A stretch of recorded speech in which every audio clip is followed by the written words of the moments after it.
முகத்தில் கட்டியிருக்கும் துணியை கழட்டுங்கள், உங்கள் முகத்தை எல்லோரும் பார்க்கட்டும், தூக்கு தண்டனை கொடுக்கத்தான் விருப்பம், அதனை வழங்க முடியாமல் தடுக்கிறது என்று குழந்தைகளை கொன்ற அபிராமி மற்றும் சுந்தரத்திற்கு இரக்கம் காட்டாத நீதிபதியின் தீர்ப்பு.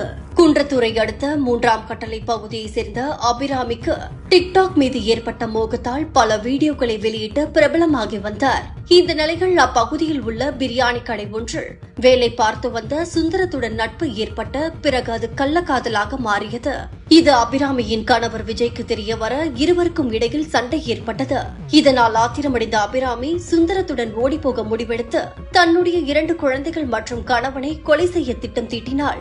அதன்படி 2 குழந்தைகள் மற்றும் கணவருக்கு பாலில் தூக்க மாத்திரையை கலந்து கொடுத்துள்ளார். இதில் கணவர் உயிர் தப்பிக்க பரிதாபமாக 2 குழந்தைகளின் உயிர் பிரிந்தது.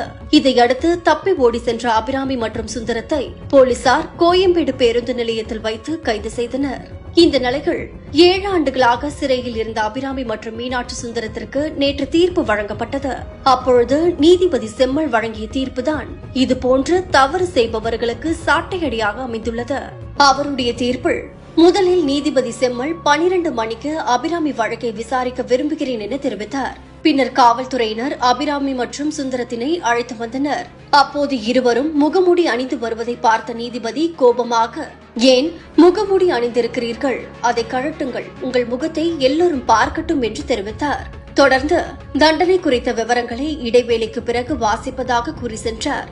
இருந்தபோதிலும் 10 நிமிடங்களிலேயே நீதிமன்றத்திற்கு திரும்பிய நீதிபதி செம்மல், இப்படிப்பட்ட ஒரு குற்றவாளிகளுக்கு தண்டனை தீர்ப்பு அளிக்காமல் எப்படி என்னால் சாப்பிட முடியும், எனவே தண்டனை வழங்கிய பின்னரே சாப்பிட இருப்பதாக கூறி தீர்ப்பை வாசிக்க ஆரம்பித்தார். இந்த வழக்கில் முதல் குற்றவாளி அபிராமி மற்றும் 2ஆம் குற்றவாளியான சுந்தரத்திற்கு தூக்கு தண்டனை வழங்கத்தான் எனக்கு விருப்பம். ஆனால் நான் வாழ்வது காந்தி தேசம். இங்கு கண்ணுக்கு கண், பல்லுக்கு பல், உயிருக்கு உயிர் என்றெல்லாம் தீர்ப்பு வழங்க முடியாத சூழ்நிலையில் இருக்கிறேன். ஒரு தாயே தான் பெற்ற பிஞ்சு குழந்தைகளை இச்சைகளுக்காக கொலை செய்ததை ஏற்றுக்கொள்ள முடியாது. நம் நாட்டில் பிள்ளை பாக்கியம் இல்லாமல் எத்தனை பெண்கள் தவம் இருக்கிறார்கள். அப்படி இருக்க நீங்கள் செய்ததை ஒருபோதும் மன்னிக்க முடியாது. எனவே அபிராமி மற்றும் சுந்தரத்திற்கு வாழ்நாள் முழுவதும் சிறை தண்டனை விதிக்கிறேன். மேலும் இருவரும் தலா 15,000 ரூபாய் அபராதம் கட்ட வேண்டும்.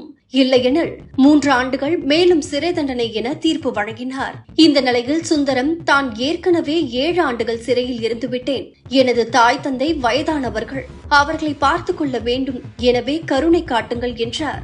தொடர்ந்து அபிராமியும், நானும் எனது பெற்றோரை கவனித்து மீதி காலத்தை கழிக்க வேண்டும், எனவே எனது தண்டனை தீர்ப்பை குறையுங்கள் என வேண்டியும் நீதிபதி செம்மல் இந்த பொறுப்புணர்வு எல்லாம் காம இச்சைகளுக்காக 2 குழந்தைகளை கொலை செய்வதற்கு முன்பு இருந்திருக்க வேண்டும்.